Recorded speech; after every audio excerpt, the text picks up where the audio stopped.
Let's go, Baron Davis. Baron, good to see you, sir. How are you? Thank you for joining us. Great job on Undisputed today. So, Baron Davis with us. He's wearing a Black Santa Scully. He's got the whole garb. So we'll get to that in a second. Thank you for coming on. You and I met very briefly, you had no reason to remember it, at the Drew League this summer. Okay. And so I just moved to LA, and the Drew League was one of the first things I wanted to do. I'd heard about it. I couldn't believe it was free. I couldn't believe every seat's a good seat. I'm there. You were coaching, I think, the game that I saw. And Swaggy P is like a king amongst men coming in. Harden was there that day. So I say all that to say this. Basketball's just in your bones, huh? You're going to play, coach, be a part of it. Don't have to get paid for it. It's got to be a part of your life no matter what. Absolutely. Basketball saved my life. Basketball, has gotten me this far in my life, and the opportunity to meet so many, amazing people and travel to, incredible places and, just learn and to understand and learn how to learn. And I think for me, basketball is my art. And so I always stay connected to it. I always want to, paint or help or, whatever I can do to stay connected to the game. I work out every morning, go to the gym, shoot, same thing I would do as a kid. And I think that, it's a good part of just, the energy you need throughout the day. When you say basketball saved your life, what do you mean? What was, if you don't mind, what Baron Davis at 10 years old? What's that? What's your day-to-day like? Growing up in South Central Los Angeles, surviving street culture, gang culture, drug culture, everything is happening literally 100 yards, 50 yards away, or on the next block. And, for me, I think as a kid, when you're that age, your mind is conditioned to want to try everything.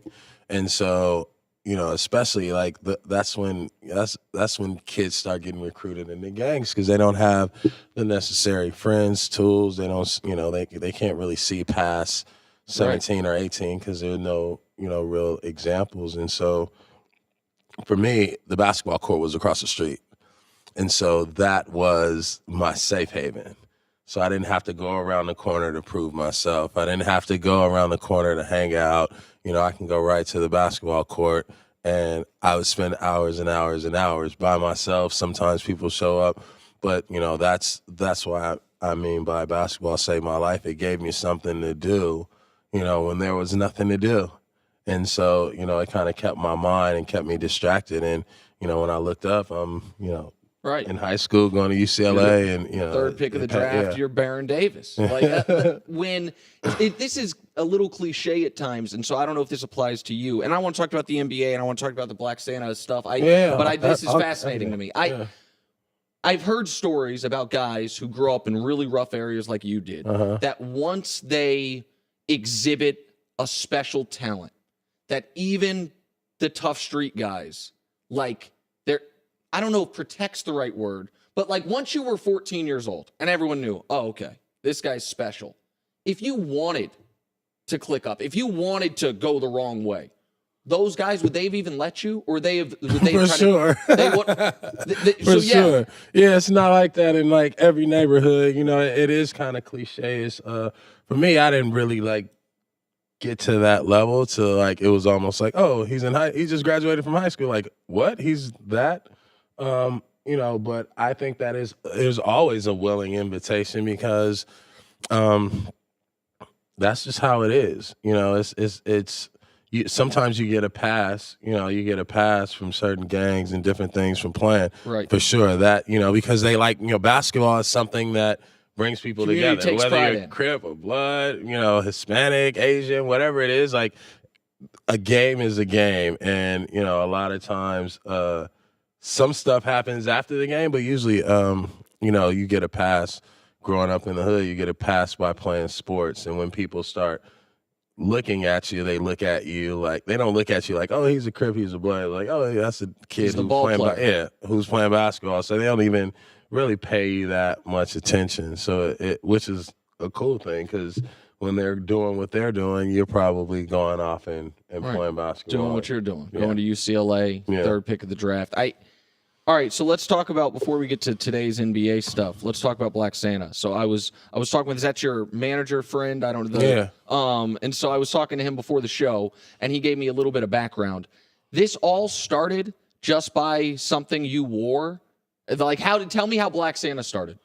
So it was a Halloween party. I didn't have a Halloween costume. And so I remember I had this Santa Claus costume.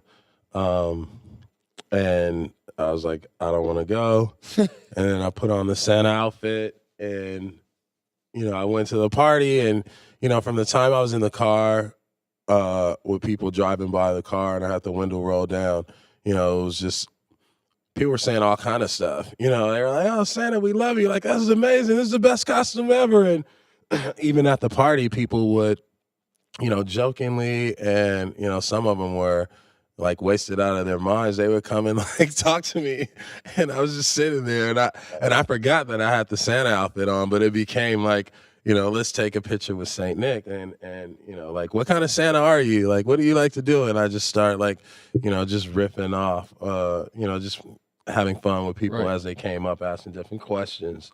And so the next day I just started researching, like, there's never been a movie made, there's never been a TV show. And so I wanted to go down that path of like, hey, it would be dope to have a Black Santa and a Black Santa's perspective on the world in a movie or a television show. And so I, met with a few producers and writers, and they kept associating black with bad. And so it was like, oh, the Bad Santa movie, like, he should be, a drunk at a liquor store, and then all of a sudden some magic happens, or he gets out of jail. And I'm like, no, dude, like, your traditional Christmas stories, but with a Black guy as Santa. Yeah, but more so things for us, the things that I saw growing up. Kids need to see some positivity. You know what I mean? Yeah. Kids need to see cultural diversity. Kids don't necessarily see color, And so for us as a Black Santa company, the reason why we started the company, because we wanted to create characters that we could position in, the holiday and event space that were culturally diverse, and it gave people a different perspective and a different take on someone else's perspective. So Black Santa being one, and then as we move around the year, we'll be celebrating people from all walks of life. And the goal is to build a cultural company, African-American led, but a cultural company that, we have people from all walks of life talking about and telling stories about the positivity and it's great. They do. And blacksanta.com if you want more information. Yeah. Obviously, you guys are also doing community outreach, giving out presents and trying to help people this holiday season that might not have people looking out for them. And I mean, kids are always better at this than everyone. Yeah. Like Mall of America has a Black guy as Santa. Yeah. Kids love him. Kids got no problem with him. Yeah. Kids see Santa. Jerks do though. Like, and so this is a really cool thing. If you got a few extra minutes, what I'd like to take a quick break, come back. I want to talk to you. You have an enormous impact on NBA history for something that I've never heard someone talk to you about. So I want to ask you about that and ask about Russ and the Warriors and all this NBA stuff. Baron Davis on the other side on The Herd. There's 5 things I care about: the economy, healthcare, sports, education, and respect for Tom Brady.